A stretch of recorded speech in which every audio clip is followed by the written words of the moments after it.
Dan kembali lagi di bersama saya, Patrick. Dan hari ini kita ditemani oleh salah satu subscriber dan teman ngobrol kita di Twitter, Football Belanda, Bang Gusti. Halo semua. Halo semua. Selamat sore. Selamat pagi di sini. Di sana pagi ya, Bang? Jam berapa di sana? Pagi. Di sini jam 10 pagi. Entar dulu.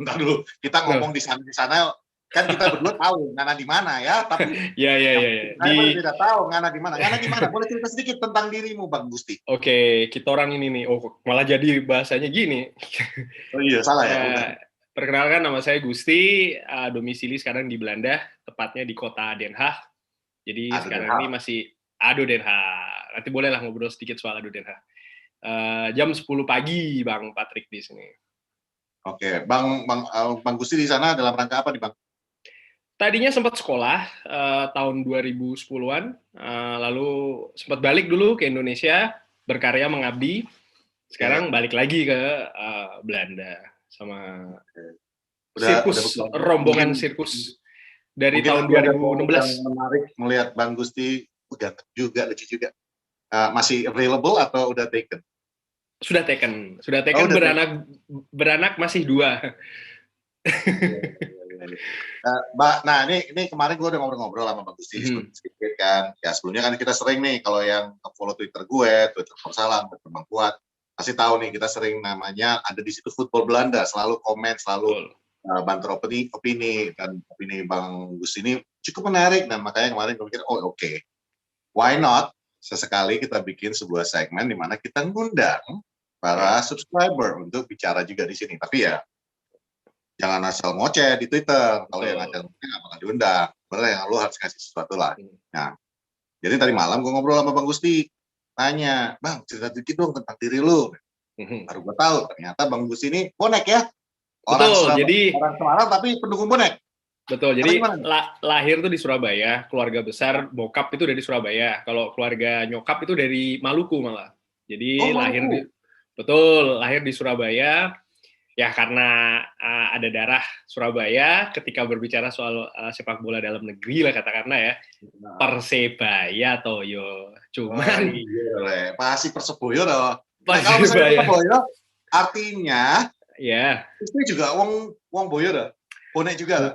Bukan, istri justru dari rival abadi dari Arema, dari Malang, Aremanita. Jadi istrinya Aremanita. Betul. Wah, ternyata rivalitas sepak bola itu bisa juga dipersatukan oleh cinta ya. Betul, bisa. Bisa. Jadi inilah, ini kayak apa ya? Kayak Manchester United sama Liverpool kali, Bang. Iya. Ibaratnya suaminya pendukung MU, istrinya pendukung Liverpool. Kalau lagi derby Northwest ya udah, lu nggak bakal tidur di kamar, udah, gua nggak kenal lu. Iya, begitu. Betul. Atau bikin perjanjian, Bang. Misalnya, kalau misalnya MU menang, keinginan gue nih. Enak. Bisa. Ada bonus-bonus di luar ulang tahun ya kan. Cuman yang ini sekarang anak, karena kebetulan anak 2 kan cowok kan. Nah, udah kita berebut filosofi sepak bola. Yang satu pinginnya ke sana, kalau ngomongin dalam negeri, kalau gua kan jelas lah ya, gua giring ke hijau, kurang lebihnya gitu. Ya, oke. Tapi ya paling amannya itu sebenarnya dukung merah aja. Jadi nggak dukung biru, dukungnya merah. Betul. Ya kan? Kalau itu kita kalau gitu, gua pikir ini. Tim Wales itu apa? Ada lagi yang kostumnya merah loh, Pak, gue yang degradasi. Tim Wales juga merah, Bang? Enggak, bukan nih. Apa yang itu loh, yang bukan Swansea, yang kemarin yang sempat ownernya orang Malaysia, terus logonya diganti naga tuh loh. Gue lupa. Cardiff City. Ya, Cardiff City. Sekarang balik lagi biru. Waktu itu kan sempat ownernya Malaysia diganti naga, and then ganti merah kan. Siap. Gimana, Bang? Sehat, Bang? Alhamdulillah. Ya, begitulah di masa global pandemi ini. Di Belanda ini juga cukup heboh ya pandeminya. Jadi bukan cuma di Indonesia. Tapi dengar-dengar katanya lockdown-nya udah berakhir hari ini ya? Anak-anak udah masuk sekolah? Betul. Jadi sekarang sebenarnya lockdown-nya sih malah diperpanjang. Cuman anak-anak udah boleh masuk sekolah, tapi kayak toko, kantor semua masih tutup gitu loh. Ini toko yang buka cuman yang jual kebutuhan sehari-hari alias supermarket doang. Toko-toko lain gitu. Pangan lah istilahnya ya. Betul, tetap buka. Sementara toko-toko lain yang nggak ada berkaitan sama kebutuhan sehari-hari tutup semua. Ini cuman baru hari ini hari pertama anak-anak masuk sekolah. Kalau di kabar di Indonesia Bang, semuanya toko terbuka kok. Dibatasi cuma sampai jam 7. Gue bingung ya. 7 kenapa malam? Indomaret dibiarkan buka sampai jam 7 atau jam 8, gue lupa. Jam 7 atau jam 8. Gue mikir, apakah COVID-nya di Indonesia hanya berlaku dari jam 8 malam sampai besok pagi? Sampai jam 9 besok pagi. Makanya harus ditutup. Mungkin gennya kan beda-beda nih. Strain virusnya beda-beda. Mungkin ini strainnya yang dari jam 8 sampai jam 9 pagi kali ya. Makanya harus ditutup Indomaret jam 8 sampai 9. Yang ada, kalau gua kelaparan jam 8 nanti jam 9, udah susah banget. Susah, betul. Anyways, welcome to Boras Hawang. This episode kita seperti yang kita sebutkan sebelumnya, gue mau bule-bulean dikit karena soalnya lu di Belanda, masa gue yang di Depok, jadi harus ikut. Kita mau ngebahas Liverpool yang warna biru. Oke. Liverpool yang warna biru, betul. Kan? Di episode sebelumnya udah dibahas dan itu betul, gue setuju.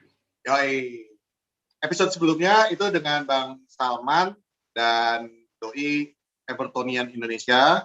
Ya. Kita bahas sedikit tentang sejarahnya sebuah klub Everton terbentuk, bla bla bla semuanya. Kalau lo tertarik untuk mengetahui tentang sepak bola lebih mendalam, go to that episode, ntar linknya ada di atas. Tapi kita mau bicarakan hasil dari yang preview kemarin. Ya, hasil yang kurang menyenangkan. Betul. 3-3.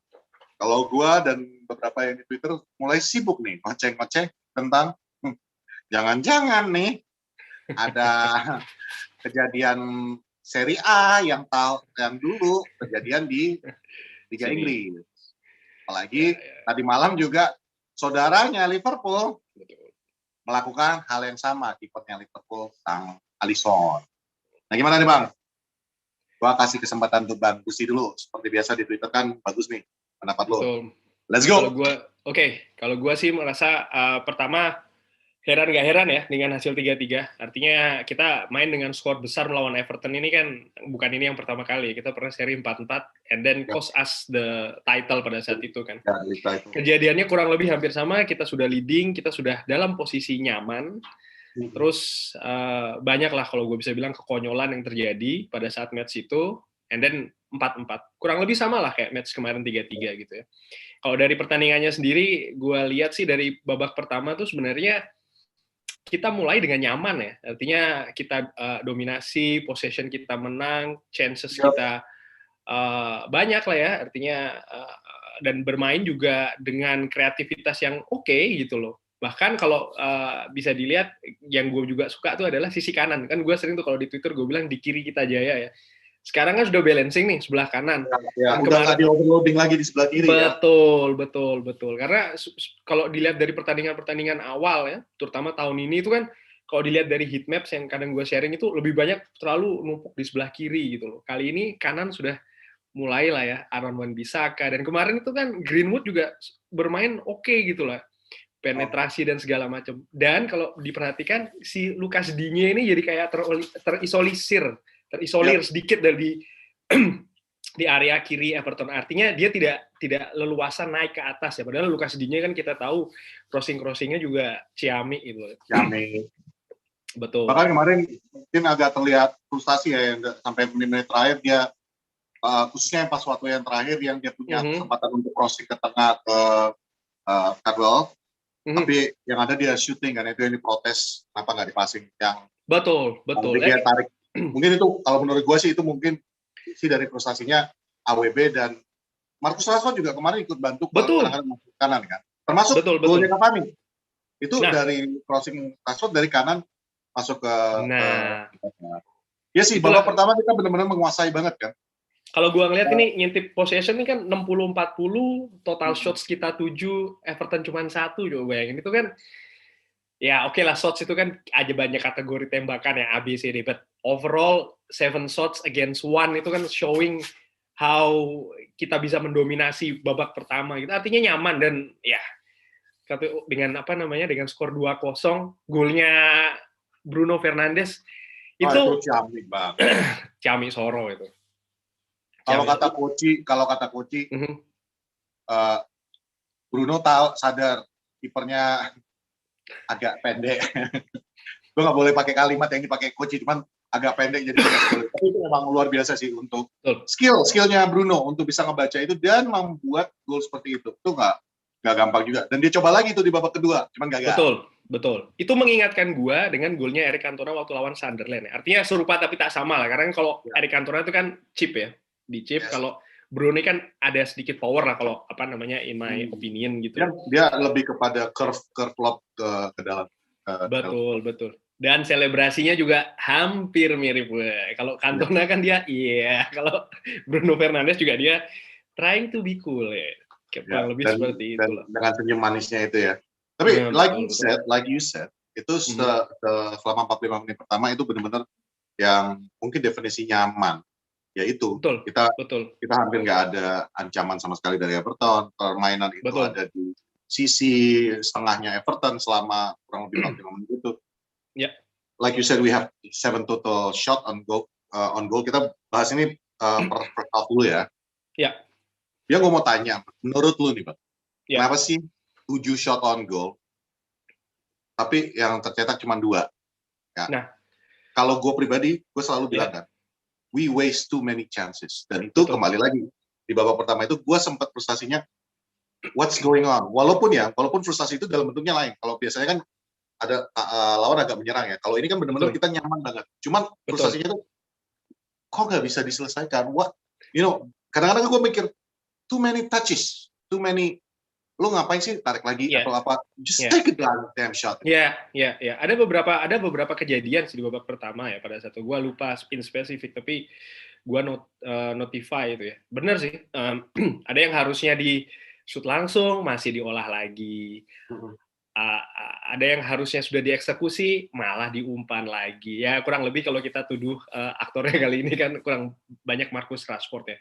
Kalau gue pikir sih ya inilah salah satu kalau gue bilang masalah atau problem bukan juga sih. Gue lebih setuju pakai kata challenge atau tantangan Manchester United ya. Artinya kan Marcus Rashford, Anthony Martial, Greenwood, kalau Rashford terutama dan Greenwood ini kan mau nggak mau mereka ini masih muda lah katakanlah. Memang mereka talentful, skillful, quality dari sisi quality itu oke lah. Tapi jangan lupa dari sisi quantity meaning experience. Pertandingan experience-nya. Mereka itu lacking in that side gitu loh. Sementara Anthony Martial ya lagi angin-anginan. Gue pikir musim lalu bikin gol banyak, musim ini seret gitu. Sementara Edison Cavani dengan segala statistik yang oke menurut gue ya di CV-nya atau resume-nya. Dan kita juga nggak bisa pungkiri ini kan pertama kali dia main di kompetisi Liga Inggris, which is difference dan Ligue A-nya PSG, different dan Serie A-nya waktu di Napoli, ya kan? Yeah. Itu sih menurut gue. Jadi ya memang kita ada challenge di lini depan sih kalau gue ngelihatnya seperti itu. Oke. Karena orang juga suka lupa ya, sering ngomelin tentang Marcus Rashford gini-gini. Karena dia udah lama juga di MU, orang lupa bahwa dia itu masih 23 tahun. Masih sangat itu yang gue maksud. Dan masa depannya itu masih panjang banget. Betul. Sebenarnya untuk pemain striker yang masih berumur 23 tahun, ini dia punya a very bright future. Dan ditambah lagi, di saat umur 23 tahun, nggak cuma di lapangan bola prestasinya, juga di luar lapangan sepak bola. Dia bagi gue, itu, for me personally ya, menurut gue, I have no psychological background, cuman menurut gue itu juga pasti jadi tekanan dong buat bagi anak muda seperti Rashford untuk menjaga image-nya dia, performanya dia nggak boleh ngamuk. Kalau Rooney kan dulu dia nggak suka yang that famous goal Newcastle ya kan, dia marah ya ngapain terserah gue, ya Scousersnya lah yang keluar kan. Kalau dia kan mungkin dengan kekecewaan dia itu kan jadi tekanan. Menurut gue itu mungkin ada faktornya yang berperan untuk lebih banyak berpikir, jadi overthinking mungkin itu kalimatnya. Betul. Dan itu terbawa ke lapangan sepak bolanya juga. Ya, kalau gue secara pribadi ya, kalau gue melihat dari tahun 95 gue dukung Manchester United ya, sampai dengan saat ini, apa yang diraih dengan Marcus Rashford ya, saat ini ya, overall gue ngelihatnya nggak per match, penampilannya dia per match, no. Gue lihat as a overall, I'm proud of him gitu. Gue bangga punya Manchester United punya sesosok Marcus Rashford yang oke di dalam lapangan dan juga di luar lapangan dengan di usianya yang masih 23 tahun ya. Ya, kapan sih terakhir kali kita punya yang sosok kayak begini kan, ini termasuk yang jarang gitu loh. Ini termasuk siklus. Benar-benar yang sukses dari akademi sampai made their name, ya salah satunya ada Class of 92 ya. Setelah itu kan banyak nih pemain yang masuk, tapi they come, they go, nggak ada yang benar-benar shining bright like a diamond. Waduh, kenapa gitu aku ya? Dan sisi plusnya dia bocah apa ya? Bukan bocah, apa namanya? Dia orang kita loh, artinya born and bred. Iya, born and bred di Manchester kan. Iya. Coba ini menurut gue ya ini ya wonge dewe lah katakanlah. Wonge dewe. Mimin bersan. Mimin ketemu sama orang Jawa langsung keluar bahasa Jawanya. Min.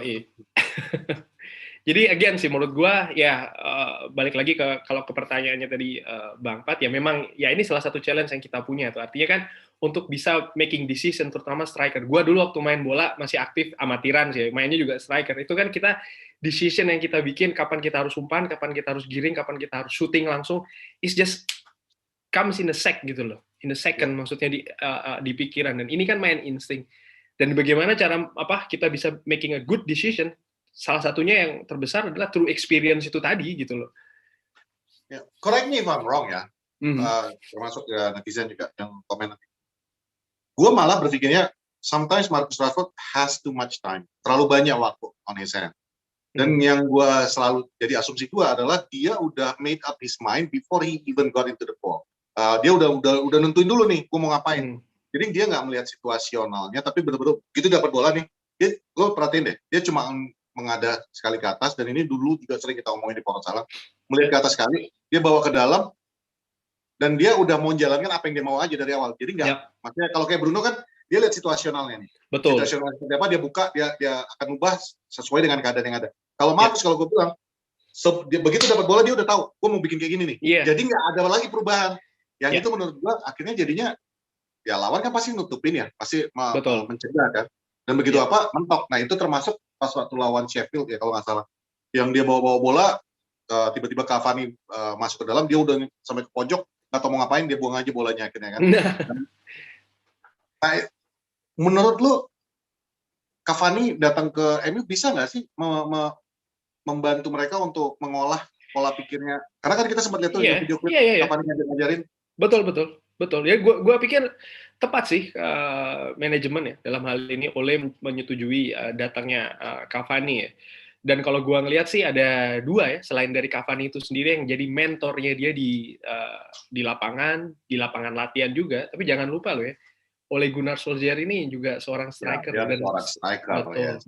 Betul. Dan Ole Gunnar Solskjaer ini kan pendekatan ke pemainnya itu bagus, gue nilai dari setelah Sir Alex ini, Ole Gunnar ini salah satu yang ciamik lah katakanlah gitu loh. Termasuk kemarin ada artikel yang ngomong bahwa bahwa Ole itu bukan sekali dua kali, saya udah kena marah sama Ole aja udah 2 kali. Betul. Yang sementara netizen kan bilangnya Ole terlalu baik, terlalu lembek, nggak mau marah. Ole bisa marah. Cuma dia nggak perlu expose, dia nggak perlu drama. Betul. Kayak Jose Mourinho, kayak LVG yang harus diving di pinggir lapangan. Tidak. No. Itu style dia. Dari dulu kan dia gitu. Coba lihat dia dulu kalau bikin gol waktu zamannya Sir Alex ya, lihat dia selebrasinya nothing special, padahal dia bikin gol satu pertandingan bikin 4 gol, something like that. Kalau yang sekarang sih gue yakin sudah selesai pertandingan, TikTok dulu, Instagram dulu. Kayak pemain kesayangan Tan Kuat ya kan. Tapi gue pikir ya itu tadi lah. Jadi gue pikir again Marcus Rashford masih 23. Nih ada Edison Cavani ini menurut gue tepat. Ole Gunnar Solskjaer juga sosok yang pintar melakukan pendekatan, mantan striker hebat pula, dan gue yakin lah ini ya kita sabar lah. Dan itulah menurut gue yang kejadian di babak pertama ya. Artinya kalau Bang Patrick lagi tadi tanya kenapa kok banyak dia, menurut gue lack of experience lah. Artinya ya making decision segala macam. Sementara Cavani, he's a good but he's just a Cavani di depan gitu loh. Melawan bunch of berbuat banyak kalau yang sekelilingnya nggak. Betul.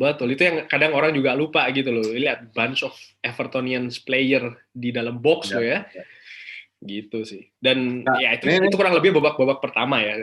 Ini boleh kita ke babak kedua sekarang. Belum. Gua masih belum. Oke. Striker lagi. Dan ada lagi. Pogba juga harus kita bahas di sini di babak pertama. Iya betul. Karena lah ke striker yang satu lagi. Namun itu nanti aja. Pogba dulu deh. Banyak yang bilang Pogba ketika bermain MU lebih compact, lebih cepat passingan-passingannya, lebih efektif buka serangannya dan itu sangat berbeda ketika Pogba di luar. Sementara kalau di Poros sendiri kan, dan termasuk gue tetap stay with my opinion bahwa Pogba slows the game down karena memang dia lebih sering susah ya, nggak bisa secepat yang lainnya, sering menggiring bola, passingan. Tapi kemarin itu benar-benar kerasa banget Pogba ada dengan Pogba tidak ada. Iya, setuju. Lu gimana, Pak? Ya, gue setuju karena gue ngelihat nomor satu ya. Oke, gue juga pendapat gue absolutely sama kayak lu dan Bang Fuad ya. Artinya Pogba ini kecenderungannya lebih mendelay permainan. Gue kadang juga heran. Emang kalau bola nggak digiring kenapa sih? Gitu. Kadang kenapa sih dia kan nggak langsung menyalurkan? Ya, tapi maksud gue kalau udah bawaan orok kan juga susah ya, Bang. Mungkin ya. Nah, kalau gue ngelihat sih memang dan kalau ngelihat dari heat maps-nya sendiri, yang gue lihat itu si Pogba ini kan dari sisi sebelah kiri dan dia cenderung memang dari tengah ke depan gitu. Sementara Fred itu lebih banyak di tengah itu sendiri gitu. Sementara kan ya kita tahu lah pemain Everton ini kan lebih banyak menumpuk di daerah sendiri ya. Jadi pemain yang melakukan infiltrasi ke tempatnya daerahnya Everton secara teknikal sedikit jadi kurang gitu loh. Di samping juga ya nggak bisa dipungkiri memang kalau kita ngomong secara teknis Fred sama Pogba ya levelnya beda kalau gue bilang gitu loh. Bahasa sopannya kan levelnya beda ya padahal kalau kenyataannya. Nah itu juga sih menurut gue sih kenapa ngaruh ya ketika Pogba keluar. Balik lagi yang kerja kerasnya sih ya Bang Bruno kalau gue bilang sih. Ya. Cuman gue mikirnya kemarin tuh pas waktu jujur ya, ini gue jujur aja ngomongnya, pas waktu Pogba dikeluarin, gue malah mikir, we have a 2-0 lead ya, kita udah mimpin 2-0. Yep. Terus menurut gue jadi lebih aman nih sebelum pertandingan kemarin. Betul. Dengan masuknya Fred, apa semua, aku mikirnya berarti kita bisa benar-benar secure, masih bisa nyerang, tapi udah lebih secure lah dengan adanya Fred. Betul. Di luar dugaan gue, karena seharusnya Pogba yang ada di situ yang kita punya resiko untuk kena counter attack, karena lambat atau malah kita di babak kedua malah ke very very early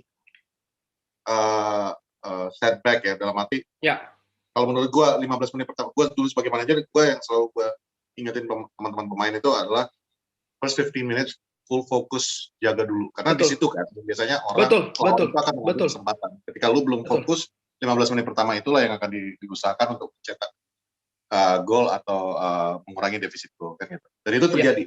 Betul, setuju gue. Di dalam sepak bola ya, dari yang persis yang kayak lu bilang Bang Pat, dan juga yang gue gue alamin, gue baca, gue sering belajar juga. Jadi kan ada 4 momentum nih di sepak bola yang rawan sebenarnya di awal babak pertama, di akhir babak pertama, di awal babak kedua, dan di akhir babak kedua ya. Kenapa? Yaitu tadi kondisi fisik masih belum panas-panas banget, atau di sisi lain justru kondisi fisik yang sudah lelah gitu loh. Ini yang kejadian sih menurut gue di babak kedua ya, awal-awal. Dan gue juga heran, artinya itu kan kalau buat gue showing koordinasi yang kurang baik, buruk lah katakanlah ya, di lini belakangnya Manchester United antara kiper, back, dan ya banyak faktor sih di situ ya kalau gue lihat gitu. Dan ya sebenarnya gue sebagai supporternya pun juga menyayangkan sih, artinya oke lah kalau itu kejadian cuma sekali is fine, but then ini kejadian di 2 kali dalam rentang waktu cuma 3 menit. Itu kan menurut gue yang come on man, wake up gitu loh. Are you still sleeping or what gitu loh. No, itu udah wake up, itu digampar. Digampar banget itu dan gue lihat ya kalau lu lihat lagi lihat rautnya si Ole ketika pertandingan itu selesai, gua yakin itu pemain habis semua di ruang ganti habis itu. That statement yang lu bilang, wake up man itu. Yang wake up bukan De Gea-nya juga sih. Yang wake up penontonnya. Gua tadinya udah nontonnya udah santai, tiba-tiba kebobolan yang pertama aja gue langsung karena kebobolan pertama itu benar-benar nggak masuk akal bagi gue. Lu seorang kiper yang sangat experience dan lu lihat Shaw ada di situ dan ada striker lawan yang ditutupin Shaw ya, dan lu out of all the places where you need to tip it, lu don't tip it to the striker kan. Betul. Gitu kan. Bukan ibaratnya bukan striker yang tiba-tiba muncul yang dia tadi nggak lihat, dia udah lihat posisi positioningnya mana. Bagi gue tuh that was a very bad mistake. Nah, nanti kita ngomongin yang kecurigaan gue tentang iya itu off the record lah ya, non teknis. Tapi kalau gue ngeliat sisi lain, tadinya gue mau off the record tapi ini dengan kurang ajarnya ya. Kenapa? Jadi itu iya, maksudnya it was a very bad mistake. Dan yang habisnya gol kedua itu benar-benar wake up call. Gue tuh langsung tadinya nontonnya kan sambil tiduran tuh di handphone. Betul.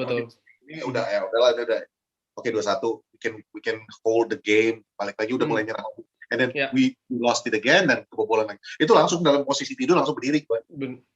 Asli bukan duduk ya, berdiri. Gue nontonnya berdiri. Itu. What the hell?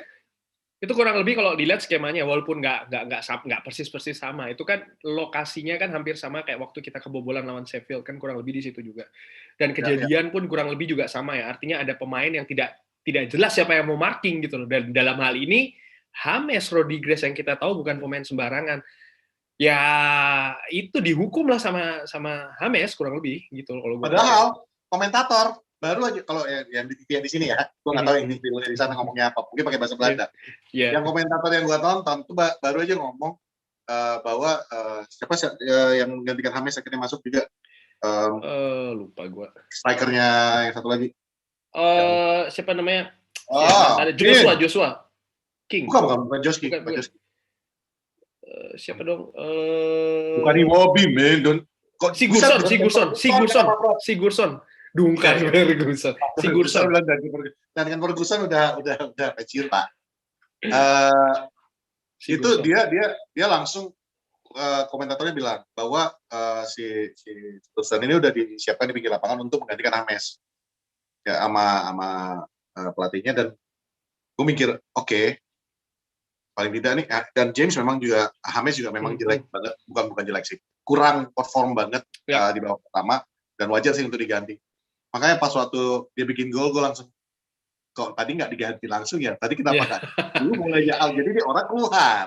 Loh, jangan salah. Justru kalau gue ketika si Sigurdsson ini masuk. Kalau gue ngelihat justru Sigurdsson masuk, gue juga agak sedikit sport jantung karena Sigurdsson ini waktu main di Swansea, kalau nggak salah zamannya Louis van Gaal, dia punish us loh, dia bikin gol dari tendangan bebas, dan gue pikir juga tendangan dia bikin gol di Old Trafford cukup sering juga, dan dari bola-bola mati itu yang the fact is Sigurdsson itu kurang lebih sama kayak Josh King kemarin yang bikin gue jantungan. Ini dua orang yang kalau Sigurdsson dia ketemu main lawan MU 5 kali, dia bikin gol 4 kali. Nah, see, that's what I mean. Exactly. Dan jadi sekarang ini rekornya agak jelek, 6 kali ketemu baru bikin 4 gol, berkurang 1 lah. Sigurdsson dan pemain Korea banget. Ya, kalau yang satu lagi Josh King juga kan terkenal banget, tiap kali ketemu sama kita bikin masalah kan gitu ya. Hobi. Hobi banget kalau dia. Makanya pas waktu dia masuk juga, ini maksudnya apa? Nah, itu. Dan jangan lupa lah, itulah menurut gua yang terjadi di babak kedua, artinya lack of concentration, dan itu punish us big time, 2 gol menurut gua itu. Ya, gua percayakan pada Ole lah, itu pasti disiram semua tuh pemain gitu. Dan dari sisi taktikal kalau gua ngelihat ini again ya, subjektifnya gua, Lucas Digne babak kedua dia lebih punya ruang, artinya lebih dimanfaatkan. Gua nggak tahu apa yang dikasih itu sama Don Carlo ke dia, tapi yang jelas dia lebih sering kasih umpan. Sisi yang sering crossing dari Everton dari sisinya Digne, dan Digne. Itu gol terakhir pun juga dari sisi sebelah kiri gitu loh kan. Nah, menurut gue sih ya ada perubahan lah, dan yang pasti Everton players itu memang kena siram sama Don Carlo, karena pas waktu mau masuk babak kedua Itu Carlo Ancelotti itu keluar melewati pemainnya tuh nggak ada ngomong, nggak mau ngelihat mereka, bener-bener yang udah kesel banget ya pemainnya. Dan menurut gue memang kena ya, kalau istilahnya Ferry kan hair dryer treatment banget di dalam, which works wonder gitu loh.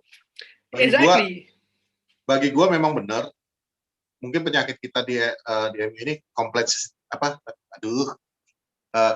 udah kalau udah enak lupa gitu loh, lupa diri. Suka kalau udah mulai nyaman dikit aja, kena elus dikit aja langsung lupa kan gitu ya. Jadi langsung hilang konsentrasinya. Termasuk kan kemarin pas waktu kita yang kehilangan poin pertama kali lawan Sheffield, yang lawan Sheffield kan, yang which should be an easy win. Akhirnya complexity bermain dan we lost the game that we should won.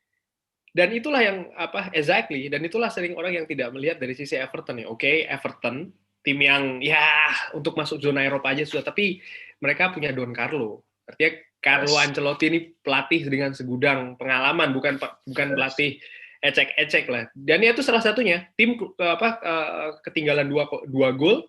Mungkin dia showering juga itu pemainnya di dressing room. And then waktu main babak kedua, mereka dapat momentum 2 kali. Terlepas itu juga ada ada sumbangsih katakanlah dari Manchester United, and then boom dia bisa manfaatkan. Dan menurut gua ya itu salah satu kejelian lah katakanlah dari seorang Don Carlo, dan mungkin orang yang agak sering lupa ngelihat bahwasannya ya dia ini manajernya Everton gitu loh. Dia bekas manajernya AC Milan dan pernah bawa Chelsea kan gitu ya. Nah, itu dia pernah Madrid dan plus juga. Ditambah lagi orang, please kalian jangan lupa, kita dari zaman kapan kalau ketemu Everton itu selalu jadi masalah. Nah, itu termasuk 4 sama. Kalau gue ada satu lagi sih. Kalau gue ada satu lagi sih. 4-0 baru-baru ini. Nah, betul. Kalau gue ada satu lagi sih, tapi ini with all due respect ya. Most of the matches kalau happening di München, maksudnya di tragedi München, tanggal München, kita seringkali justru nggak hoki di situ. Termasuk 6-1. Nah, termasuk 6-1 yang kita kalah lawan City, itu kan pas banget yang tragedi München kan. Iya, yang kita pakai jersey-nya zaman dulu, yang itu mah gue aduh. And then kita pernah kalah lawan West Ham juga, gue inget itu pas itu juga pas ketanggalan itu. Kalau nggak salah Carlo Tevez yang ngegulin or something, gue lupa. Iya benar. Itu sering ketika, makanya gue datang ke pertandingan itu ya, maksudnya pertandingan itu berlangsung. 1, lawannya Everton. 2, kok tanggalnya pas yang begitu. Sebenarnya hati udah dikduk, tapi begitu 2-0, wah gue langsung ke dapur, gue ambil mie, makan sama bakso. Karena gue pikir, oke, we're going to get 3 points in the bag. Ya, dan 2 gol, gue pikir, oh my God. Kutukannya 6 Februari, ternyata tidak ya. Anda terlalu cepat. Saya terlalu cepat ambil mie dan bakso, jadinya. Bakso apa Indomie? Kemarin kayaknya Indomie deh bahasnya sama Cano di Twitter. Oh enggak, kalau waktu itu gue bakso pakai mie. Kalau tadi pagi sebelum syuting ini Indomie goreng. By the way, Indomie ini agak-agak dikit melenceng dikit. Ternyata Thomas Palsy dia suka sekali Indomie. Betul. Tadi saya lihat di Twitter katanya, kita dulu di Ghana itu kita makan Indomie terus. Tapi kalau yang gue mungkin kasih informasi ya, Indomie di luar negeri itu produksinya macam-macam, bukan cuman tuh Indomie tolong sponsorin kami nih, gue kasih informasi. Ya nih Indomie kita sebutin mulu nih. Kalau di Indonesia kan jelas ya produksi made in Indonesia, cuma kalau di sini di Eropa sini produksinya macam-macam, ada yang produksi Serbia kalau nggak salah, mereka punya pabrik di sana. Di Afrika pun mereka juga punya pabrik gitu loh, jadi mereka nggak harus langsung impor datang ke sini. Rasanya sama nggak? Beda. Kalau yang produksi, kalau gue di toko Asia gue senengnya cari yang made in Indonesia karena bumbunya lebih terasa kalau bahasa gue. Nah kalau misalnya Indomie yang dibuat di Serbia itu tulisannya pakai bahasa Serbia? Ada. Jadi kan kayak contoh ada rasa ayam gitu ya, kan rasa ayam, terus chicken flavor, tapi cepet, terus bahasa Belandanya juga ada kayak gitu. Which is nggak mungkin banget ya. Indomie mah soto ayam. Iya, terus rasanya juga nggak se apa ya? Kalau di Indonesia kan goreng rasa Padang. Betul, variasinya kan banyak ya. Kalau di sini ya yang standar-standar aja lah. Gitu. Cuman ya lumayan lah. Indomie berapa katak, Bang? Wah, untuk bayaran non. Ntar lah kalau kita ketemu pandemi sudah selesai, insya Allah gue ke Indonesia, kita jumpa lah kalau sempat. Jangan lu yang ke Indonesia, gue aja yang ke sana, Bang. Oh, siap. Biar ngerasain Indomie Serbia. Anyway, babak kedua dimulai, kita kehilangan 2 gol yang udah kita cetak dengan susah payah, dengan begitu cepatnya dalam waktu 3 menit. And then we got back our goal dari... Betul.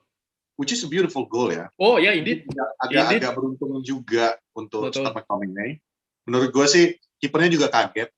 Betul. Tapi it's still a beautiful goal dan gue pikir we can close the game dengan 3-0. Dan sempat beberapa menit betul-betul kita kembali lagi kayak di babak pertama kan. Kita betul-betul yang namanya control the game, betul-betul environment itu kita tahan. Sampai 15 menit terakhir. Betul. Udah. Kenapa itu? Kalau gue lihat, pertama bahas sedikit soal golnya itu, again, kredit ke Luke Shaw ya musim ini. Yes. Crossing-nya semakin... Gue curiga jangan-jangan tuh David Beckham beneran ngelatih Luke Shaw deh ya. Crossing-nya jadi ciamik bener loh. Maksudnya, wah, dia udah bolak-balik kasih crossing. Lu pasti nonton itu kan, yang di Twitter yang... Iya.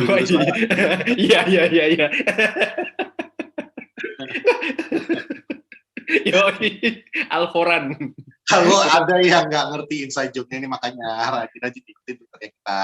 Iya, betul. Kita sering di situ. Jadi ya gue setuju tuh golnya bagus, proses crossing-nya mantap, gol sundulannya juga terlepas kipernya terpleset or whatsoever, it's a goal lah ibaratnya. Terus gue ngelihat ya itu tadi sih, kan banyak juga nih yang nyalain proses gol ya. Kenapa yang dimasukin Tuan ZB kayak gimana? Lah kalau gue tadi bilang kan, kalau menurut pendapat gue kan bisa dilihat.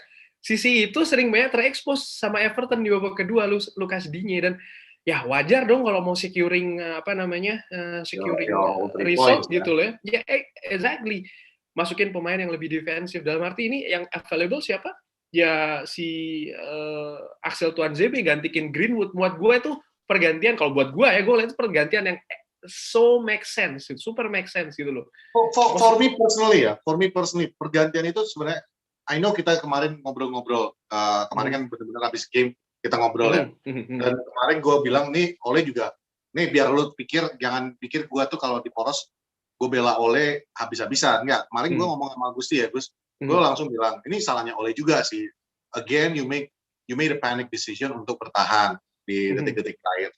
Tapi setelah gue nonton kembali dan gue lihat lagi dan gue sadar bahwa itu udah menit ke 92 kalau nggak salah pergantiannya.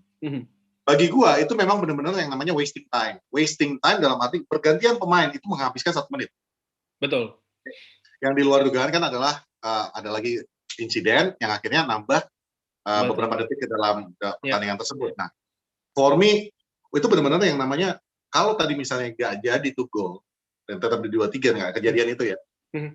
It was the most make sense decision sih. Betul. Lu masih punya 1 cadangan yang bisa dipakai dan itu 1 menit yang di take off dari waktu kan. Betul. 1 menit yang lu ambil buang dari waktu. Jadi it was the perfect decision untuk buang waktu yang sisa itu. Betul.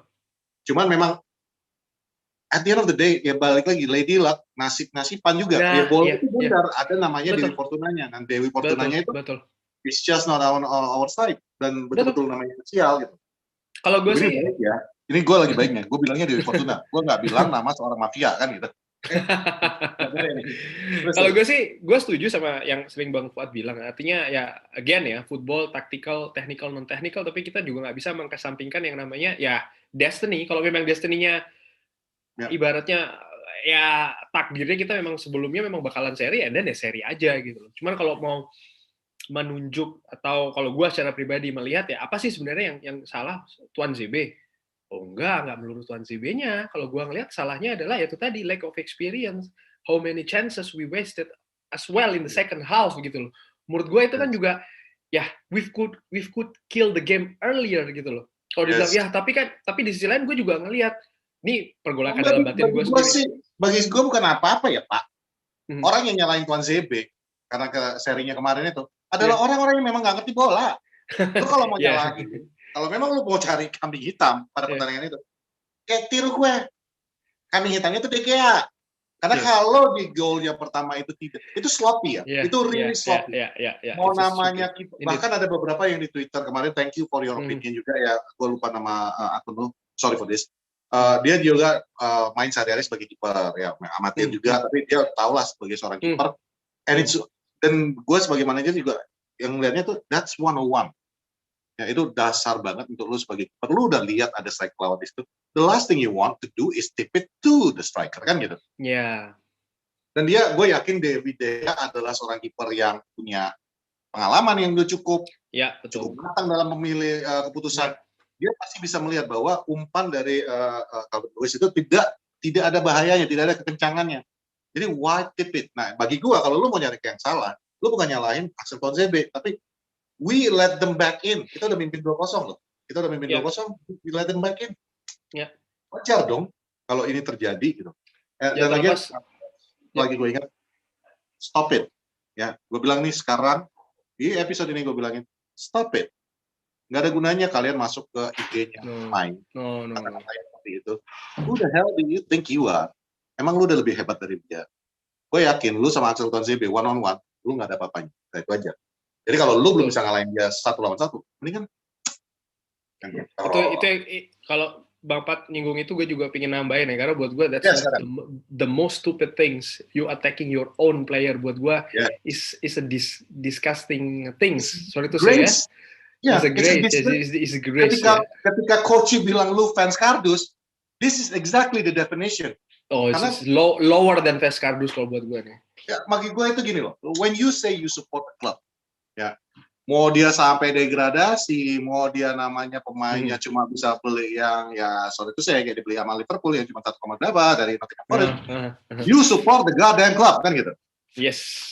Dan lo harus banyak belajar dari sorry itu saya fans Liverpool. They were waiting 30 tahun dan mereka dengan up and down dengan apa? Mereka loyal. Fans Liverpool yang zaman lama ya. Betul. Nah itu yang mau gue tambahin. Kalau yang baru-baru ini sih, minggir loh. Gue kalau mau sharing sedikit ya, teman-teman gue yang fans Liverpool dari tahun 90-an atau 2000-an awal, every single player yang datang, mereka selalu puji, mereka selalu. Kadang gue pikir agak sedikit lebay ininya, tapi that's the way they support gitu loh. Dan kalau seandainya mereka ini bikin kesalahan kayak tadi malam lah ya, Alisson, yang gue juga punya teman supporter Liverpool dari tahun 90-an tuh lumayan banyak.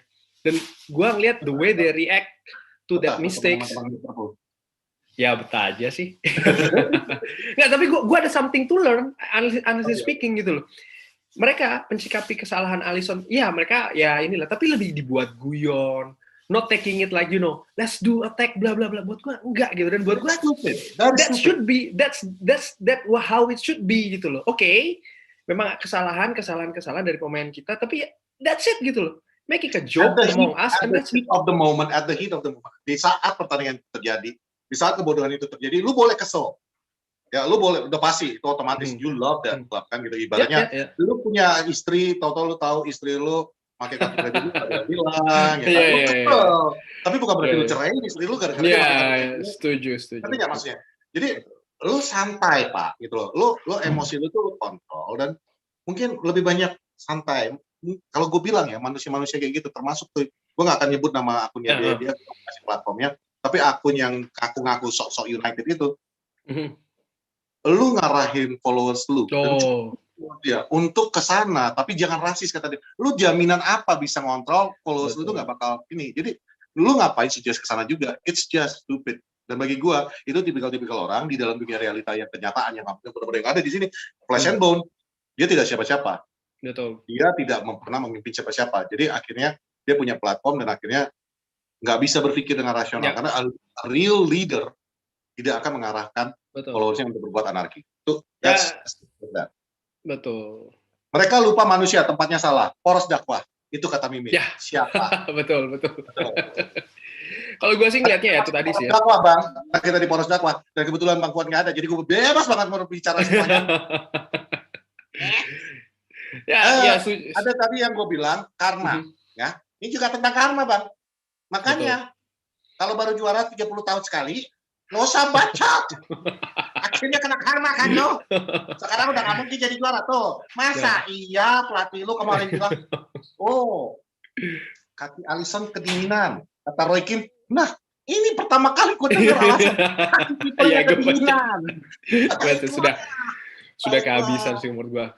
Udah kehabisan. Dan kalau gue singgung sedikit ya, tadi kurang lebih kan pertandingan seperti itulah ya. Kita anyway, it's a 3-3 lesson learned as well. Dan gue setuju sih sama komentarnya Ole Gunnar setelah pertandingan ya, yang bilang ya kurang lebih sih ya kita memang bukan calon juara gitu. Kita tidak ada di sana ibaratnya untuk title race or something. Kalau buat gue itu komentar yang bijak, komentar yang bagus ya, karena memang kalau kita lihat dari awal ya perjalanan again, siapa sih yang nyangka kita akan kejar-kejaran kayak gini?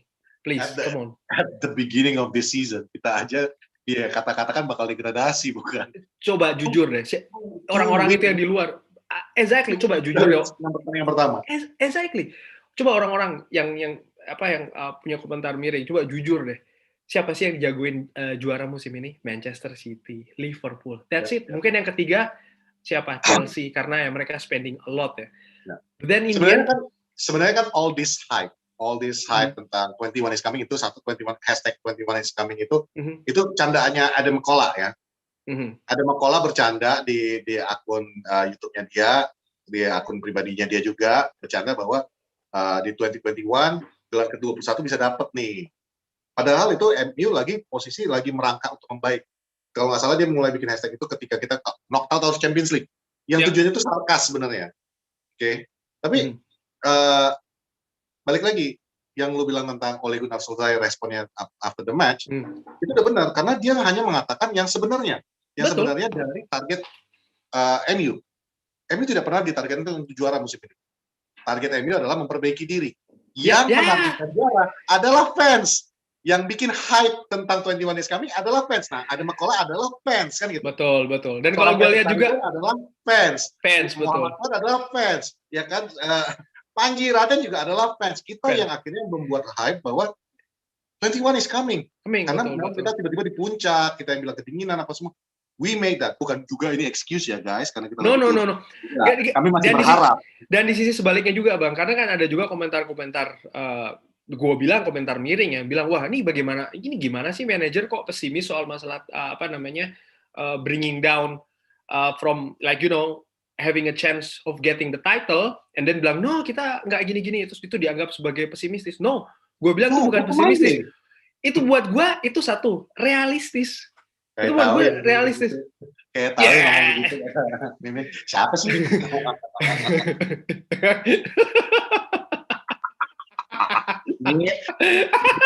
Masih keributan dah ya. Gue udah tutupin, gue udah sopan-sopanin, si Mimin malah nggak sih. Nih gue lagi buka ya, gue iseng-iseng nih, gue ngeliat di mana sih posisi kita ini musim lalu ya, exactly setelah 23 pertandingan. Kita ada di posisi 5, oke? Kita di posisi 5 itu beda 33 poin dari Liverpool, oke? Kita beda 33 poin. Kita 9 kali menang, 7 kali seri, 7 kali kalah. Oke, kita ada di peringkat kelima. Di mana kita sekarang? Kita ada di peringkat kedua. Oke, kita memang potentially bisa beda 8 poin dari Manchester City. Kita 13 kali menang, 6 kali seri, 4 kali kalah. I don't know how to say. Kalau buat gua, bottom of the line, that's showing a progress. That is a progress. Plus, sekarang kita 5 poin di atas Liverpool. That's a real progress. In my book, that's a progress.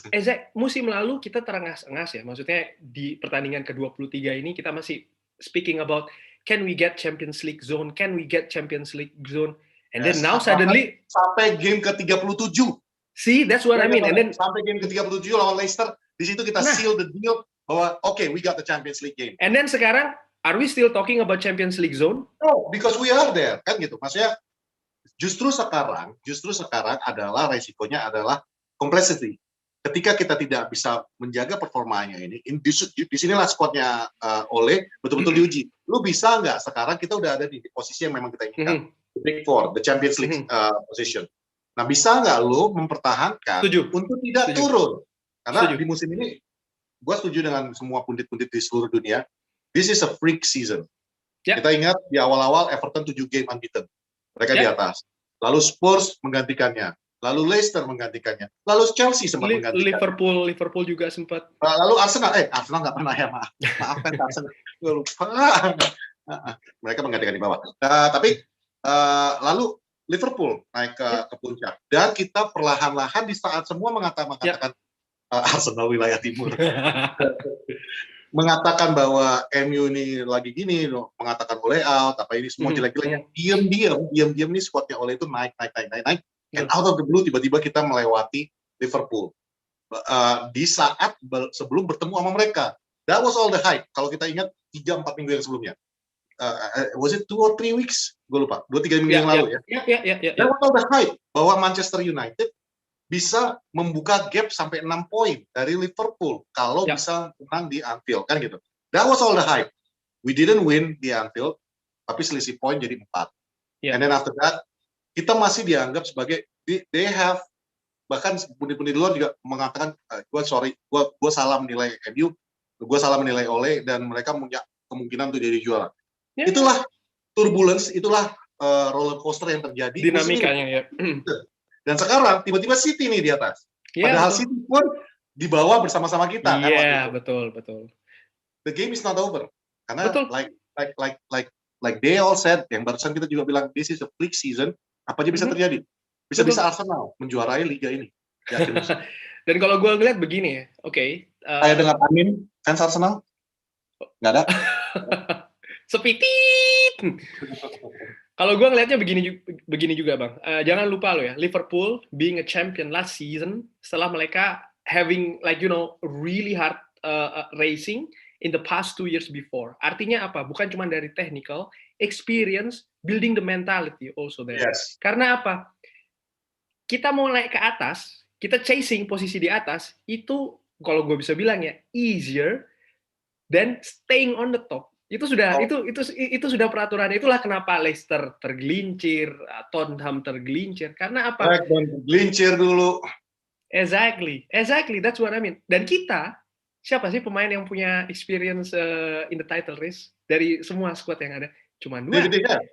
David Jones. That's it. That's the only 2. Ya, dan termasuk coaching staff paling ya, yang udah pernah merasakan. Exactly. But they don't play anymore. Poin gue adalah, kalaupun seandainya kita don't win the league in the end of the season, buat gue that's fine. At least pemain-pemain ini dia punya experience. It's building the champions mentality, starting from having experience of ini tadi racing. Karena buat gue, ini experience mahal loh, punya pemain experiencing title race. Nggak semua tim punya. Manchester City punya, Liverpool punya, Leicester dia punya tapi failed musim lalu. Sorry to say, tim lain siapa? Nggak ada kan? Dan buat gue ini experience yang mahal. Maybe kalau kita bisa keep up like this ya, like not staying on the top always, tapi kayak yang being in the racing, benar-benar menjaga jarak. Yeah, and then the squad stay, most of the squad stay, probably we will see something next year. Ya, karena basically benar banget lo bilang ini. Yang mahalnya itu adalah gimana caranya lo menjaga jarak dengan baik itu di atas ataupun di bawah lo kan. Lo harus benar-benar bisa menjaga konsistensi, karena itu yang MU kurang konsistensinya. Nah, konsistensi itu yang sekarang ini pelajarannya sangat berharga, dan nggak cuma secara teori. Kalau kemarin musim lalu juga mungkin Ole pasti ceritalah tentang masa-masa jaya dia, dan Ole juga pasti ngasihlah kita harus konsisten bermainnya ini untuk menjaga dan untuk mendapatkan posisi ketiga. Tapi itu kan ngejar sebuah target yang juga bukan yang ngejar cuma 2-3 tim kan realistisnya. Nah, sekarang lu benar-benar dapat sebuah pelajaran yang berharga, di mana ada 8 tim yang effectively bisa sampai ke 4 besar ya. Dengan 2 tim, 3 ya. Sekarang sih it's a 2-horse race. I'm sorry to say, Liverpool, your title challenge is over. Maybe Leicester. You bottled it up. Makanya you bottled it up, really bottled it up tadi malam. Gue padahal udah ngedukung banget sama lu, gue ngarepin lu ngalahin City, ya lah, kalah taruhan ya. Tapi at the end of the day, that's a very expensive lesson. Itu deh. Kayaknya at the end of this episode kita harus memikirkan untuk mendapatkan seorang penerjemah. Karena kayak banyak banget kita pakai bahasa Inggris. Oh, sorry. Nggak, tapi... Nggak apa-apa. They are all smart people. Iya, menurut gue itu yang mahal adalah pengalaman berada di perburuan gelar juara, karena tidak semua tim punya pengalaman ini, dan ini pengalaman yang mahal untuk pemain-pemainnya gitu loh. Sekarang kita masih di pertandingan ke-23, gue sih akan menikmati, gue akan senang kalau bisa Manchester United ini berada di posisi, ya ini tadi, kebut-kebutan ibaratnya. Peduli nanti akhir musim kita juara atau tidak juara, buat gue itu nomor 2, nomor 3 lah. Yang penting ini loh, gimana build up mentalitas juara dari, ya ini tadi, pemain-pemainnya merasakan gimana sih berada di tekanan perburuan gelar juara yang sesungguhnya seperti apa. Which is, again, yang punya pengalaman cuma 2, Phil Jones dan David De Gea, dan ini tidak semua tim punya punya pengalaman berada di perburuan gelar juara seperti ini tuh tidak baik, dan buat gue ini sangat mahal. Mungkin kalau ini kita bisa sukses ya, artinya sukses bukan jadi juara loh ya, tapi ya kita berada di peringkat 2, 3 dengan selisih angka yang ya bisa kebut-kebutan. Mungkin tahun depan kita akan menyaksikan. Insya Allah tahun depan kita benar-benar run for a title challenge kan gitu. Who knows? Jangan lupa Liverpool pun juga begitu ya. Setelah dua musim mereka kebut-kebutan. Kejar-kejaran sama City, ketinggalan jauh banget poinnya sama City. At the next season they won it. And then the next season they won it. Baru di musim ketiga mereka bisa dapat gelar juaranya. Dan kalau jangan lupa kemarin habis pertandingan Liverpool versus Manchester City adalah that I love this thing. Tadi juga buat Pit. If they keep playing like this, it will be another 30 years before they win the. Ya sih, tapi ya kalau mereka bermain seperti ini lagi terus menerus. Akan membutuhkan 30 tahun lagi baru mereka akan mengangkat piala lagi. Dan itu benar. Bagi gua mentalitas yang kayak lu bilang tadi, reaching the top is difficult. Jadi sekarang ini kita lagi berusaha untuk reaching the top. Ya, betul. Jadi musim ini kayak kata lu bilang, Ole udah benar banget mengatakan bahwa hey, we were never on a title race. Ya. Itu kan dalam kata lain, lu kan bikin kata-kata kita title race. Kan dan media yang mengatakan kita lagi title race. Kalau kita di MU, gue pribadi nggak pernah dikasih note mengatakan gue harus juara. Kalau dapat juara, alhamdulillah. Kalau nggak juara pun ya keren. Sih, tapi udah kan gitu. Ada 2 hal sih, biar menjadi realistis dengan 2 komennya Ole ya. Satu being realistic, sorry. Yang kedua adalah probably is a cywar. Gue lebih yakin it could be a cywar. Kenapa? Karena selama ini kan kamera semua ke arah MU. Betul. Yang kemarin arahnya kepada yang jeleknya. Ya, sekarang the pressure is gone, man. The pressure is gone. Media tuh udah mulai agak nggak tertarik lihat MU. Nggak tertariknya dalam arti gini. Mereka tidak ada lagi yang mau dibilangin. Mau dibilang Ole jelek, nyatanya mereka posisi 2. Mau dibilang mereka title contender, City lebih terlihat sebagai title contender, dan MU masih naik turun nggak konsisten. Justru jadi media udah bingung nih. Malah sekarang fokusnya kalau gue perhatiin lari ke Liverpool, di mana klub itu lebih menjual saat ini. Performa lagi menurun, kalah 2-3 kali berturut di stadion. Ya termasuk yang kata Roy, Alisson kakinya dingin, ya. Kalau Alisson kayaknya orang-orang Liverpool banyak aja alasannya. Alisson kakinya dingin. Kalau kemarin Kak Ancelotti bilang keselip, licin. Gua bingung. Kebobolan. Banyak Alisson loh, salah. Alisson mah gila. Dalam berapa detik 2 kali loh passing bola. Bartes aja cuma sekali loh passing Henry. Anyways. Cuman ya itulah. Cuman ya at the end of the game yang gue sayangin banget adalah, honest to God, nih kita balik lagi ke Everton. Gol ketiganya Everton itu banget gue sayang. Dan di situ jujur gue pengen langsung nge-tweet, cuman karena kalau gue nge-tweet dan gue nontonnya dari handphone, gue terpaksa ninggalin sisa pertandingan. Gue tahan dulu. Cuman gue jujur gue sakit hati banget ngelihat David De Gea pada malam itu. Yang pertama tadi udah jelek. Kalau yang kedua, what can we say? That was the whole back line defense dan midfielder tuh juga have to take the blame gitu ya. Tapi gol ketiga, that was pure David De Gea again. Menurut gue. Kenapa? Ada yang bilang Harry Maguire dong yang salah, dia membuka offside trap-nya. No, lu perhatiin lagi, Harry Maguire stood on his line, ketika bola di flick dia baru mundur. Ya. Jadi there was nothing else to do. Dan itu sebenarnya jarak kan flick flick dari Keane itu bukan flick yang kenceng, yang ibaratnya langsung direct to the foot of the striker, tidak. Itu adalah flick yang kayak gimana sih namanya? Apa sih bahasa Indonesia? Lob, yang kayak looping gitu loh, kayak nge-lob gitu loh ya. Iya. It has no power, it has no speed sebenarnya. Dan David De Gea has the whole picture in front of him, kan gitu. Dia dive ke bawah dengan kebiasaan dia dengan kaki. Which is for me, you're a keeper, dan that was the very important situation. Lu bisa dong dive right to the ball. Karena kalau misalnya pun lu ketendang, misalnya terjadi apa-apa, misalnya lu apa, walaupun itu misalnya deflected dari lu apa, balik lagi, rule of the game sangat melindungi kiper. You should have done, dia seharusnya melakukan sesuatu yang lebih bagi gue ya. Lu datang, lu bawa body lu, maju aja, nabrak atau apa, lu akan lebih dilindungi daripada on-field player. Gitu. On-field player akan selalu kalah dengan kiper kalau udah masalahnya di kotak penalti kan gitu.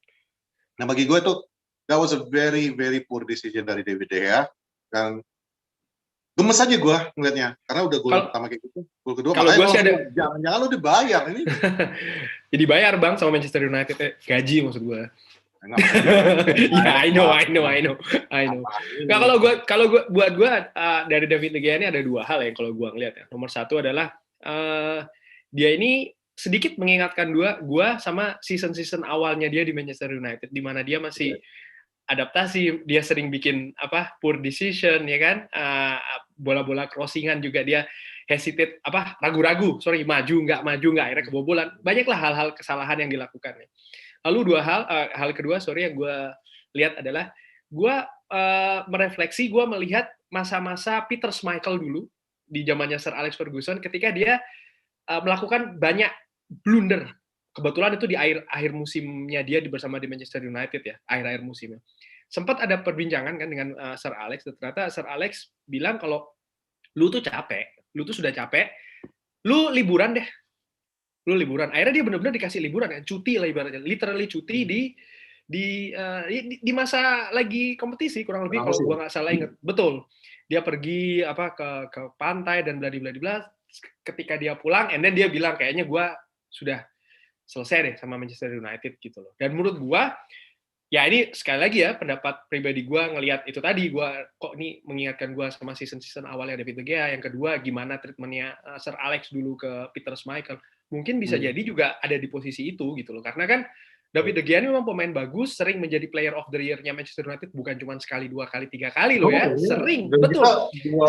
Dua musim sebelum mulai ini kita sangat mengandalkan dia kan. If it was betul. Mungkin kita udah degradasi.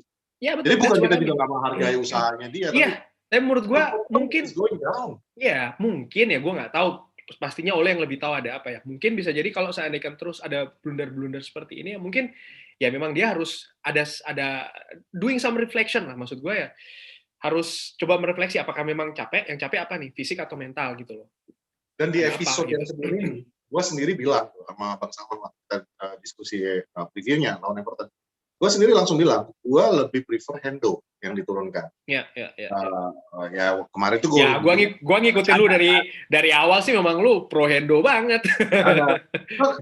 Tapi for good reason, man. For a good reason, karena gini, Henderson satu gini, sebelum gue masuk ke situ, gue ingetin dulu bagi fans-fansnya itu bahwa Manchester United itu bukan terkenal dengan tim yang selalu memiliki kiper hebat ya. Jarak antara Peter Schmeichel ke Edwin van der Sar itu kita melewati banyak orang, banyak nama, melewati Taibi, melewati Marbosnich, Thomas Kuzak, kita banyak kiper yang biasa. Marbosnich ya. Itu banyak kan yang udah kita lewati. Marbosnich kan memang cadangannya Schmeichel kan. Iya. Cuman maksudnya we went through a phase di mana kita itu mendapatkan kiper yang jelek-jelek. Nah, habis itu kita hokinya itu mulai kita mengubah diri kita setelah kita dapatkan Tim Howard. Ya, Tim Howard. Habis itu kita langsung dapat Edwin van der Sar. Nah, Tim Howard juga bukan bagus banget, tapi juga nggak jelek banget kan gitu. Better than Roy Carroll lah istilahnya. Nah, habis itu kita dapat Edwin van der Sar dan kita very lucky to have David De Gea di saat umurnya paling saat masih muda dari Atletico kan gitu. Nah, this is the new trend. The new trend adalah kita udah mulai mendapatkan kiper-kiper muda dan dikasih kesempatan. Oleh Fergie dulu kan, David De Gea dikasih kesempatan. Van der Sar masih ada pada saat itu. Oke, dan jadi bagi gua Hendo time is now. Kenapa? David masih muda hitungannya untuk seorang kiper. Tapi gue pribadi udah ngelihatnya bukan karena pertandingan yang kemarin ya. Udah berapa pertandingan musim ini aja. Ya itu juga yang jadi catatan gue sih. Bad errors. Dan betul-betul judgement dia itu, keputusan dia itu banyak yang bagi gue tuh lagi nggak Dave saves, nggak seperti yang dulu lagi. Kalau soal refleks atau apa, gue yakin masih ada lah dia refleksnya dia. Justru kalau gue bilang Hendo masih harus banyak belajar dari David De Gea juga. Cuman at the end of the day, the decision bagi seorang kiper adalah decision making lu itu nggak bisa diatur oleh siapapun. Lu yang decide. Lu mau dive in, lu mau maju, lu mau stay in your goal post, lu mau ngambil sisi mana, itu kan semua dilakukan oleh seorang kiper dengan keputusan dia pribadi. Dan bagi gue masalahnya David De Gea itu adalah di keputusannya saat ini. Termasuk tuh yang sebelum gol ketiga, yang Digne nendang. Gue tahu ya. Hoki aja nggak gol, kena tiang. Kena tiang, Tapi dia udah duluan narik kaki. Makanya gue bilang, jangan-jangan dipegang loh nih. Karena kalau misalnya tadinya itu golnya seinci aja ke kanan, dan dia tarik kaki, itu gol. Gue ngeliat gini sih kalau David De Gea, again ya, gue reflection di masa-masa awalnya dia. Dulu kan Sir Alex sempat, gue lupa itu, mungkin Mas Admin bisa bantu, kipernya yang asal Denmark itu siapa namanya? Yang sekarang sudah nggak ada. Dulu kan sempat itu, waktu Manchester United. Lindegaard ya. Thank you, Mas Mas produser. Itu sepupunya Lingard. Lindegaard, maksud gue kan dulu sempat tuh Sir Alex diganti-ganti tuh, diganti-ganti kan untuk ngasih persaingan. Kadang pertandingan yang penting pun dikasihnya ke Lindegaard, nggak jelas apa posisi. Yang penting Sir Alex tuh mau menciptakan, kalau gue ngeliat pada saat itu ya, di saat waktu jelek-jeleknya David De Gea tuh, sisi kompetisi di antar kiper itu diciptakan bener. Dan menurut gue mungkin ini bisa jadi salah satu treatment yang bisa dikasih ke David De Gea. Tapi tentunya ya harus lihat juga kondisinya. Kalau memang kondisinya capek mental, capek fisik, ya memang harus, namanya capek itu kan lumrahnya adalah istirahat. Gitu sih kalau situasinya itu sama banget. Iya, exactly. Juga, kan? Itu bahkan kemarin tuh Ancelotti mengatakan bahwa di Everton tidak ada kiper nomor 1 dan kiper nomor 2. Dulu itu exactly dulu waktu Lingard sama David De Gea dulu kalau ditanya sama Sir Alex jawabannya kan juga kayak gitu, nggak ada kiper nomor 1. Dan itu memang prinsipal daripada MU dari dulu, termasuk zamannya Roy Carroll dengan Thomas Tuchel. Itu dua-duanya itu Roy Carroll bisa main, Thomas Tuchel bisa main, dan nggak mesti satu main di FA Cup atau di Cup turnamen, yang satu lagi di ini. No. Gue tahu, dan ini gue tahu banget ya, itu nggak mesti di cup turnamen, karena yang kita kena kartu merah dan akhirnya si itu di liga kan. Jadi for me that was a very big disappointment yang gol ketiganya itu. First kita kehilangan 3 poinnya, but the way we lost it, that really felt lost. Cara kita kalahnya tadi malam itu benar-benar serinya gila loh. Cara kalahnya itu loh yang bikin gak terima. Yang ibaratnya tapi jangan lupa loh ya, Everton ini datang ke Old Trafford dengan baru saja ngalahin Leeds United di Ellen Road, dan mereka masih simpen pertandingan kalau nggak salah 2, dan punya kemungkinan mereka bisa masuk Big Four ya. Gue iseng-iseng lihat, mereka baru 21 kali main, artinya mereka punya 2 chance. Mereka lagi in the good track gitu. Nggak bisa juga dong ngomong kayak gitu, Gus. Gimana maksudnya? Ini baru menang 9-0, Pak. I know. So again sih, maksud gue both teams ini mereka dalam dengan high expectation gitu loh. Betul. At the end of the day ya itu yang selalu dibilang kan, who wants it more? Kan gitu ya. Dan itu kelihatan banget dari selebrasinya pemain Everton. Termasuk tuh yang nyebelin banget ya, yang gue lupa siapa pemainnya siapa yang menoleh ke arah Maguire, yang kayak ngomong apa gitu kasar, yang sampai Maguire ngeliatinnya tuh mukanya jadi Holgate ya kalau nggak salah, bukan? Ya pokoknya gitu. For me. Tapi gue jadi inget loh, episode permasalahan sebelumnya kayaknya ada yang ngomong pertandingan bakalan alot, nanti yang bikin kesalahan yang akan, gue lupa deh, kayaknya ada yang ngomong siapa ya gue. Ada benernya tapi. Ya makanya maksud gue itu. Yang bikin kesalahan, yang mengambil kemenangan kan. Tapi benar dua dong gue, alot kan, alot dalam arti banyak gol, tapi ini gue ngeles nih, alotnya banyak gol, tapi hasilnya sama, seri, Betul, ya kan? betul. Yang bikin kesalahan, yang akan kerugian, kerugian banget kan kita kehilangan banget. Gue ngeles, lagi nggak ada bewok, gue bebas ngeles. Tapi untung loh ya kesalahannya nggak dihukum sama kekalahan. Menurut gue ya itu salah satu keberuntungan ya kita bisa ambil 1 poin. Nah, ya nggak kayak tetangga, nggak kayak tetangganya Everton maksudnya, ya kan? Bikin kesalahan hilang poin,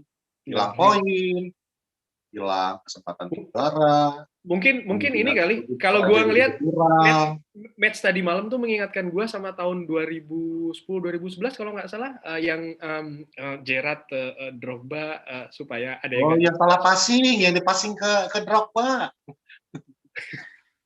Iya. Nomor 8 passing ke nomor 11. Iya, gue inget itu. 11 biru sama 8 merah. Banyak yang nggak tahu fans sekarang. Nah, fans yang nggak tahu itu pernah kejadian. Lu jangan cuma tahu Gerrard kepleset aja. Dia kepleset. Kepleset kenapa? Dia salah passing, dia mau balik ke badan. Kepleset. Akhirnya kan 1 poin kita ketinggalan kan sama pasukannya Ancelotti. Ancelotti loh itu yang bikin juara. Maksudnya Chelsea waktu pelatihnya Ancelotti kan. Nah makanya, jadi bagi gue the whole season is still wide open. Ya karena it's a big season gitu. Cuman we really kemarin tuh kita benar-benar ngebuang sih. Benar-benar gue bisa bilang kalau ini benar-benar kita bisa bilang ngebuang banget karena kita udah memimpin 2-0 duluan. Iya, beda dengan Sheffield United. Sheffield United orang bilang kita seharusnya menang. Tapi at the end of the day pertandingan memang kita nggak bisa berbuat apa-apa. Jadi that result hasil itu juga gue terima bahwa itu ya kita kalah kan gitu. Tapi kalau ini gue benar-benar nggak bisa terima karena we should have won dan kita bisa memenangkannya. Beda banget gitu loh situasinya. We wasted it. Kita udah memimpin dan kita buang itu. Gue ngerasa kayak Tottenham Hotspur. Udah mimpin 3-0 balik lagi jadi 5-3. Berapa kali gitu lawan MU kan gitu. Ya. Again sih ini lesson learn sih menurut gue ini bagus buat semoga ini jadi lesson learn. Tapi kayaknya bebal-bebal pemain-pemain MU udah menang 9-0 itu harusnya jadi lesson learn. Gitu terus main. Sama kan kayak waktu lawan Leeds, udah bagus-bagus. Pertandingan berikutnya kadro. Iya. Oh ya, jadi sebenarnya ada 3 hal sih gue lupa nyampein kenapa gue agak ngeri waktu lawan Everton. 1 ya karena lawannya Everton, yang kedua pas sama tragedi Munich, yang ketiga adalah mainnya di Old Trafford.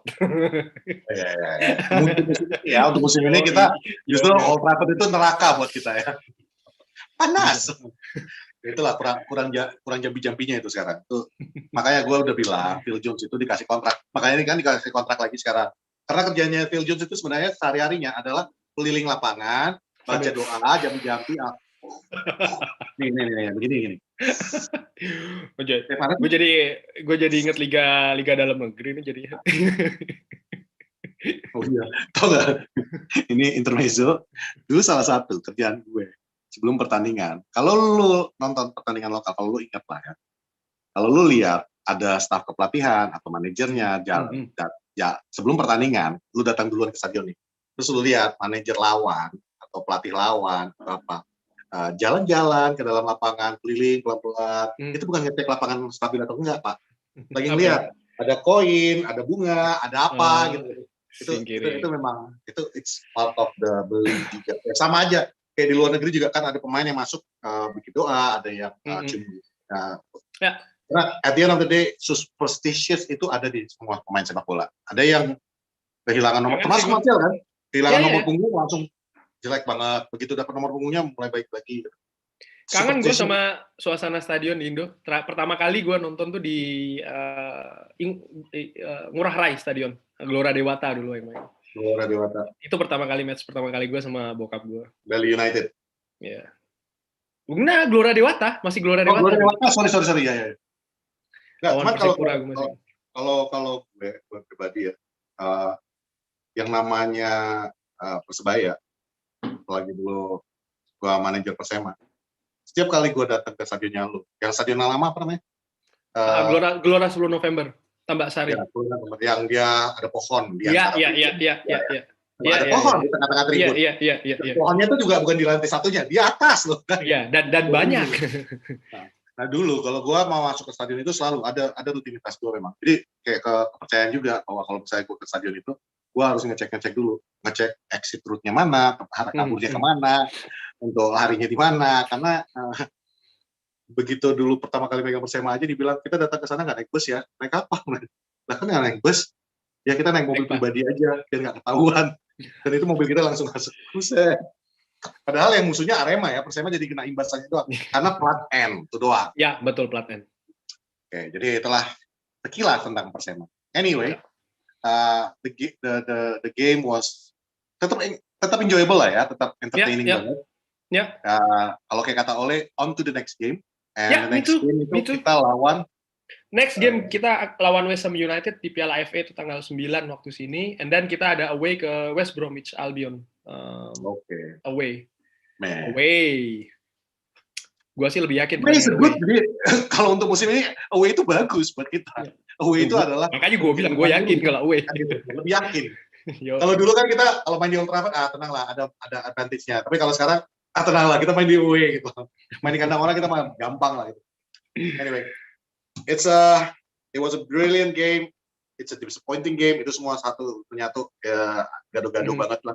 Untungnya untuk menghibur adalah kemarin akhirnya melihat muka Klopp kayak gitu, itu menghibur banget, obat banget untuk sharingnya. Me too. Exactly kan. Jadi the title race sekarang kalau City menang lagi, effectively kita selisih 8 poin dan effectively it's going to be very difficult ya untuk. Anything still could happen Bang, karena abis ini Liga Champion akan ada. Nah, pertandingan akan semakin ketat. Dan mereka masih di Champions ya. Exactly, that's what I mean. Tapi kan kita juga di Eropa. Ya, tapi kan beda prioritasnya. Kalau mereka kan belum pernah tuh, ya kan? Jadi mereka pengen dong. Tapi kan masa capeknya lebih capek kita kali. Mereka mainnya di Rabu Kamis. Kita mainnya di Kamis Jumat, Pak. Pertandingan berikutnya Sabtu. Iya sih. Ya, cuman ya atur-atur squad aja sih menurut gue, rotasi. So, it was a great review. Thank you. We should do this again. Jangan kapok-kapok ngundangin gue ya di Portosalat. Bagi kalian juga yang tertarik untuk muncul-muncul di sini, coba ya kasih jangannya untuk gue secara pribadi. Ya kali aja gue udah. Tapi thank you banget ya Gusi. We should do this again. Ya, definitely. Salam buat untuk semua keluarga yang ada di sana, anak-anak, sama istri. Thank you. Sukses selalu. And guys out there, gue cuma titip 2 pesan. This is a very important message. Yang satu, please no racism. Mereka itu pemain kita, kalau lu tahu mereka itu berlutut sebelum semua pertandingan itu adalah say no to racism. Jadi lu hargain juga, jangan mereka udah kayak gitu, lu malah habis pertandingan lu nggak suka dengan sesuatu, lu komentar yang enggak dan stay away from that. Betul-betul stay away from that. Kalau lu nonton Portosalang, I want you all, dan aku pengen kita itu semuanya, kita pengen semuanya itu kita yang bersama-sama di keluarga Portosalang ini menjadi fans yang betul-betul dewasa dan betul-betul bertumbuh bersama-sama lah, jadi better us, ya. Keep supporting it, dan bahkan teman-teman yang banding Ole out di sana, semoga kalian cepat sadar, ya. Ole nggak bakal kemana-mana, kasihan deh. Ya, Kak Lavina juga cantik-cantik kok Ole out, gitu ya. Oke. Sekian dari kita. Thank you. Patrick Carrigan signing out from Jakarta, and I have Gusi. Lagu si negeri. Signing out from Den Haag, Belanda. Terima kasih Portosalang, terima kasih. Ya, maybe next time kita bicara tentang Ado Den Haag. Oke? Ya. Sip. Salam buat RVP kata Mimin. Ya, RVP sekarang di Feyenoord. Ya. Oke, we see you in the next episode. Stay safe. Bye. Bye.